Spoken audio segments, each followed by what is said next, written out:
Hello and welcome to True Heroes. In today's video, the racism in Brazil is deeply embedded in its historical roots. From colonization and the transatlantic slave trade to the formation of a society deeply divided by class and race, we delve into the key historical events and decisions that have contributed to racial issues, and how understanding this history can offer insight into present-day struggles for equality. Brazil, a country known for its stunning landscapes, rich culture, and vibrant history. But beyond the captivating sights, lies a darker, more complicated narrative, one deeply intertwined with racism and inequality. To understand racism in Brazil today, we must look back at its historical roots and confront the legacy that continues to shape the nation's social structure. In 1500, Portuguese colonizers arrived on the shores of what is now Brazil, marking the beginning of a long, brutal history of exploitation and oppression. Over the next centuries, millions of African slaves were forcibly brought to Brazil in what became the largest slave trade operation in history. Brazil received about 40% of all enslaved Africans, far more than any other country in the Americas. The Portuguese colonizers built their wealth on the backs of these enslaved people, establishing large plantations for sugar, coffee, and other cash crops. The institution of slavery was not only an economic engine but also a tool of control, deeply entrenching a racial hierarchy that would persist for centuries. As Brazil's economy grew, so did its dependence on slave labor. By the 19th century, slavery had become so entrenched in Brazilian society that its abolition in 1888, the last country in the Americas to do so, left the country grappling with deep-seated racial and social divisions. When slavery was finally abolished in Brazil, nearly 4 million Africans and their descendants were left with no land, no resources, and no support from the government. The freed slaves were expected to integrate into a society that had long viewed them as inferior.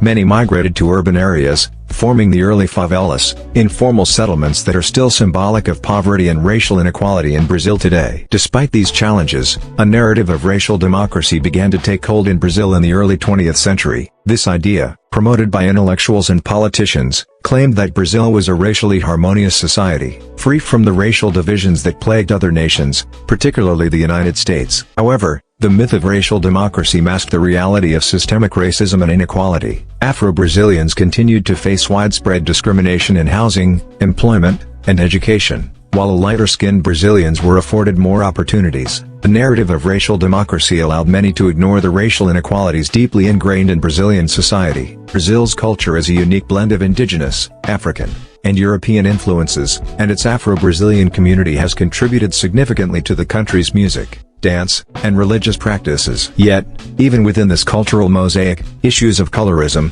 preference for lighter skin tones, persist. Colorism, a product of Brazil's colonial history, affects everything from media representation to social status. Those with lighter skin are often seen as more desirable or successful, while darker-skinned individuals face discrimination, even within their own communities. This internalized racism continues to perpetuate divisions and inequality in Brazil. Brazil's history is complex, and its legacy of racism continues to shape the country today. From the brutalities of colonization and slavery to the myth of racial democracy and the modern-day struggles for equality, the past is ever present. But by understanding this history, there is hope for a future where racial equality can truly be realized. We all have a role to play in confronting racism and building a more just society. Thank you for watching, and don't forget to like, share, and subscribe to stay in. Racism has been around in Brazil since the colonial times. Many experts, like anthropologists and sociologists, say it's one of the worst kinds of discrimination in the country. Some even say it's the most common form.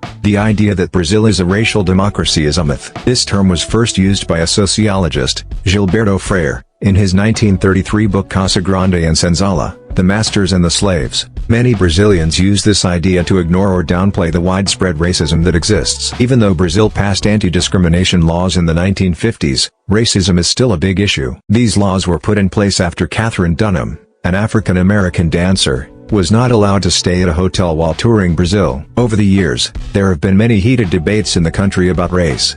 Defining race in Brazil. Because of Brazil's long history of mixing races, racial lines in the country are often unclear. Yet, many people now proudly identify as black, driven by the Black Pride and Black Power movements. The Brazilian census divides people into 5 main racial groups: branco, white, preto, black, pardo, brown or mixed race, amarelo, yellow or Asian, and indígena, indigenous. However, there are no strict genetic rules defining these categories.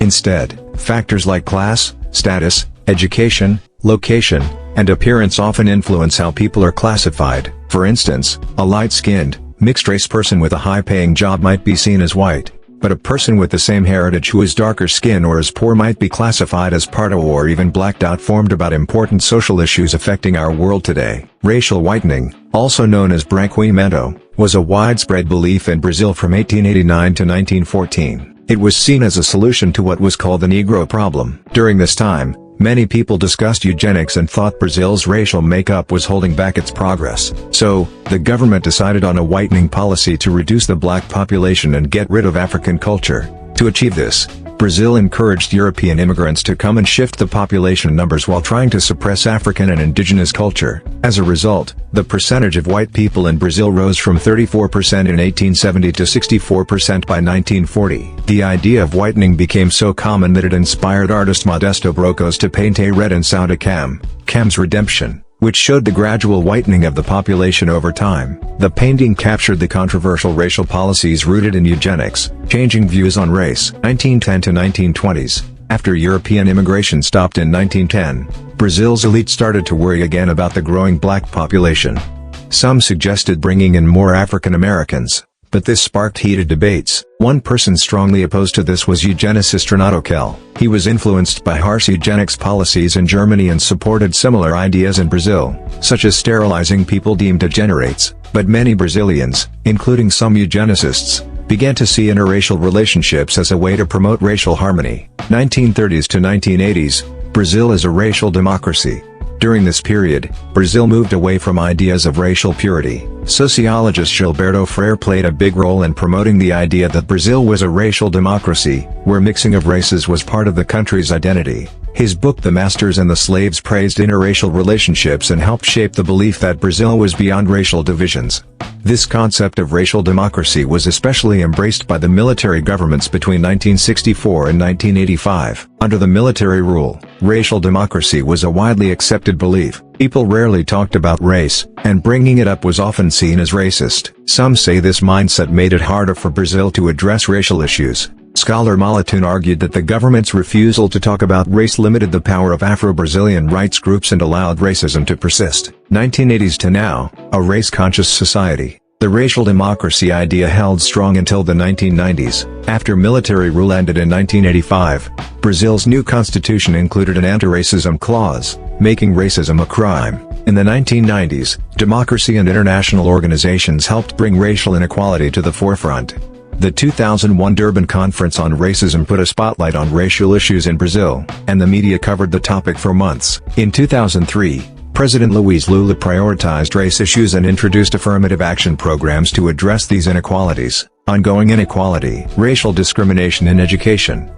Racial bias in education is well documented in Brazil. Ellis Monk, a sociology professor at Harvard, found that darker-skinned students were 26% less likely to receive more education compared to lighter-skinned students. Another study showed that Brazilian math teachers gave higher grades to white students than equally skilled black students. Studies on racial violence. Researchers have also looked into how race affects violence in Brazil. One study analyzed homicides between 2000 and 2009, looking at race, gender, and education as factors. The study found that while homicide rates for white people dropped during this period, black people remained at a higher risk of being killed, even after gun control laws were introduced. From 2006 to 2017, homicide rates per 100,000 black and mixed-race Brazilians increased from 32.42 to 43.15, while rates for white and Asian Brazilians dropped from 17.12 to 15.97. Another study showed that in 2008, 111.2% more black people died compared to white people. This gap was most obvious among young men aged 15 to 24. The number of young black men murdered rose by 13% between 2002 and 2008, while the number of young white men killed fell by 30%. In some states like Paraíba and Alagoas, black people were far more likely to be murdered than white people, with differences as high as 1,083% and 974.8%, respectively. And that's our deep dive into how Brazil's history continues to shape its racial dynamics today. We hope this video has given you a better understanding of the complexities and challenges still faced by many communities across the country. If you found this video informative and want to see more content like this, don't forget to hit that like button, subscribe to our channel, and turn on notifications so you never miss an upload. We've got more thought-provoking discussions and important stories coming your way, and we'd love for you to be part of the conversation. Thanks for watching, and remember, understanding the past is key to building a better future.